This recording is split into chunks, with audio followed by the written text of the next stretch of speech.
à lui, et puis Victor Font. Euh, Quand on écoute Xavi, enfin quand on lit les mots de Xavi dans la Vanguardia, c'est quasiment un programme électoral qu'il présente. C'est-à-dire, Ouais. c'est-à-dire qu'il présente. Alors, il dit qu'il n'a pas de mauvaise relation avec Bartomeu, qu'il s'entend plutôt bien avec Laporta, et que oui, il a une vraie amitié avec Victor Font. C'est cousu de fil blanc que dans un an, Xavi Hernandez sera. Après, il annonce quand même que s'il vient, c'est le grand ménage. Hein. Parce qu'il dit, moi, Oui, j'aimerais oui, travailler avec des gens en qui j'ai confiance, ouais, et des gens compétents. Il ne peut ouais. pas y avoir de personnes toxiques autour du vestiaire. Mais est-ce qu'on Et on peut, va dire attends, les noms, excuse-moi, si tu veux, Fred, Daniel. Fred, Ouais, Fred, Daniel, est-ce qu'on peut juste parce que c'est un fonctionnement que tu aimes bien expliquer en plus, mais pour que ce soit clair, euh, euh, Xabi qui vient, qui dit je veux être l'entraîneur du Barça. Bon, ok, ça on s'y attendait, mais on est d'accord que ce genre de manœuvre, c'est ce que tu es en train de commencer de dire, mais c'est pour que tu l'expliques clairement, c'est forcément compris dans un projet plus vaste, c'est-à-dire avec un nouveau président, une nouvelle structure, un nouveau projet. Il se dévoile lui en premier, mais derrière, c'est impossible qu'il n'y ait pas un président, on va dire, dans l'idée de Xabi.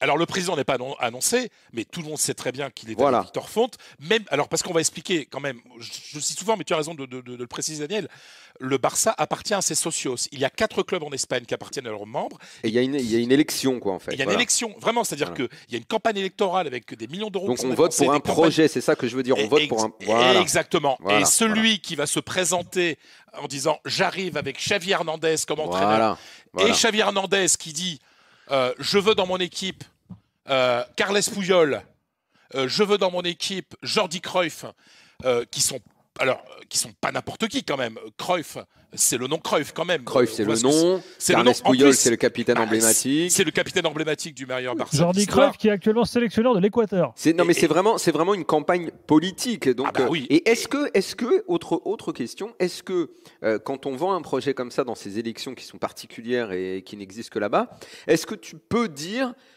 et j'aimerais aussi que tel joueur vienne. Est-ce que tu peux avancer des idées sur les joueurs, sur la construction de ton projet sportif ? Il le fait déjà. Il le fait déjà, Xavi, aujourd'hui. Il dit je veux des joueurs du style Neymar, des ailiers. Voilà. On n'est pas encore dans les chapeaux, quoi. Et il parle de Sancho. refaire une Figo, mais à l'envers, Daniel. Voilà, ouais, il parle de Nabri. Voilà. Donc moi, j'ai halluciné quand j'ai vu cette interview. Donc là, parce Fredo, que c'est il est quasiment parti en campagne politique. Pardon ?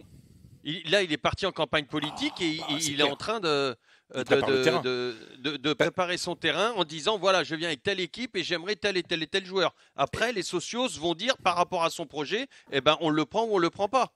C'est-à-dire aussi risqué. C'est le président. Il y en a qui veulent peut-être pas Neymar, par exemple.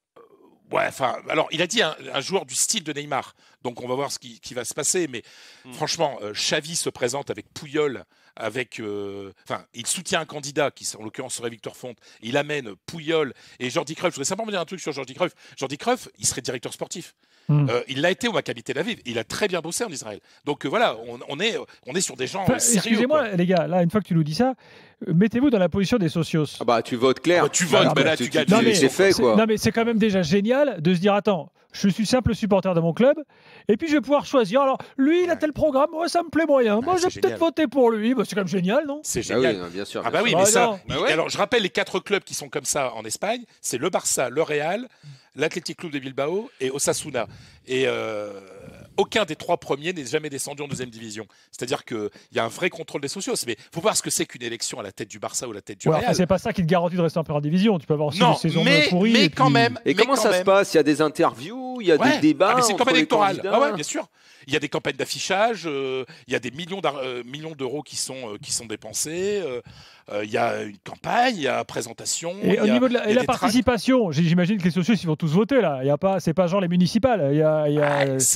Alors non, c'est pas des participations à 90%. En général, la participation les participations en général, je voudrais pas dire de bêtises, mais en général c'est 50 ou 60%. En général, ça se fait. Non, parce que ça dépend des clubs. J'aurais pensé que ça aurait été beaucoup plus. Non, mais en fait, le problème, c'est que les socios ne sont pas tous sur place. Et ça dépend des clubs. Voilà, c'est-à-dire, en général, ça se passe un dimanche, un jour de match. On vote pendant la journée, etc. Alors, il y avait beaucoup plus de participation du temps où il y avait un vote par courrier, mais comme parfois il y a eu un manque de transparence dans certains votes, dans certains clubs, il y a des clubs qui parfois, ça dépend de chaque élection, qui interdisent le vote par courrier. Fred, donc, c'est le vote, Luis Enrique, Peut-être que Xavi a déjà peut-être un concurrent, parce que Luis Enrique, ce soir, dit qu'il ne serait pas contre un retour au Barça dans le futur. Et peut-être que Luis Enrique sera le poulain d'un autre président. Non, ça veut dire il peut y avoir des candidats. Bon, certes, Xavi serait favori, mais ça peut être costaud parce qu'une candidate. Si Luis Enrique se met sur un autre projet, ça peut quand même. Ouais, mais je pense que Xavi quand même, il faut voir ce que. Enfin, Xavi, c'est quoi? C'est dans la tête des gens, c'est Guardiola, quoi. Puis Xavi, c'est l'ancien patron sur le terrain avec le Barça, c'est énorme. Ouais, puis surtout tu viens avec Puyol qui était quand même le grand capitaine du Barça de ces dernières années, quoi. D'ailleurs, le Barça actuel regrette encore Puyol. Il n'y a pas dans le vestiaire un Puyol. Il fait quoi Puyol aujourd'hui? Il est dans le business, il est beaucoup dans la mode.